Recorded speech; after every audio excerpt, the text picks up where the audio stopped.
কি ভাবছেন? কেউ আপনাকে মনে রাখবে না। বিষয়টা না কারো কাছে এতটা সময় নেই। আপনি যদি ২ দিন অনলাইনে না আসেন, তো ৩ দিনের দিন কেউ আপনার খবর নেবে না। আপনার নামের পাশে সবুজ বাতিটা কেন জ্বলছে না? আপনি মরে গেছেন না বেঁচে আছেন?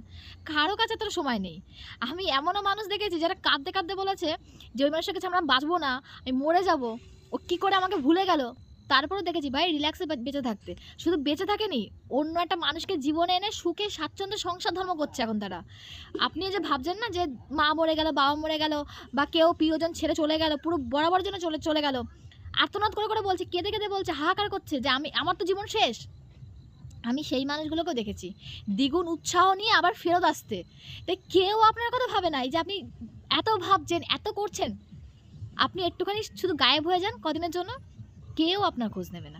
মানে মানুষের কাছে তো সময় নেই। এই ছোট বিষয় আমরা বুঝতেই চাই না। আমরা ভাবি আমরা না একটা মিথ্যে শহরে বাস করি। আমরা ভাবি কি বাবা আমাকে কত ভালোবাসে, কত মনে করে।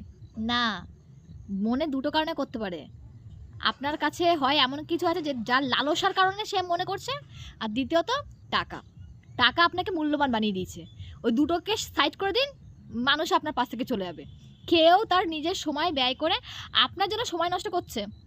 এত মূর্খ কেউ না। আর নিজেকে এই মূর্খামি থেকে একটুখানি ফেরত নিয়ে আসুন। এখনো সময় আছে, নিজেকে আটকান। এইভাবে না নিজেকে ভুল বোঝাবেন না। দিনের পর দিন একটা মানুষ একটা মানুষকে ভুল বুঝিয়ে যাচ্ছে। যে আমি ওকে ছাড়া বাঁচবো না। ও কি করে এগুলো পারলো? আরে ভাই ও অনেক আগেই চলে গেছে ছেড়ে। এবার বুঝুন।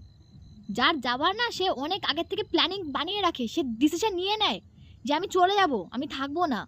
আপনিই ভুল করছেন যে জিনিসগুলোকে আঁকড়ে ধরে আছেন। যেটা থাকার না আপনার কাছে সেটা কখনোই থাকবে না। হয় ভগবান সরিয়ে নেবে নয়তো সে মানুষ এমনিই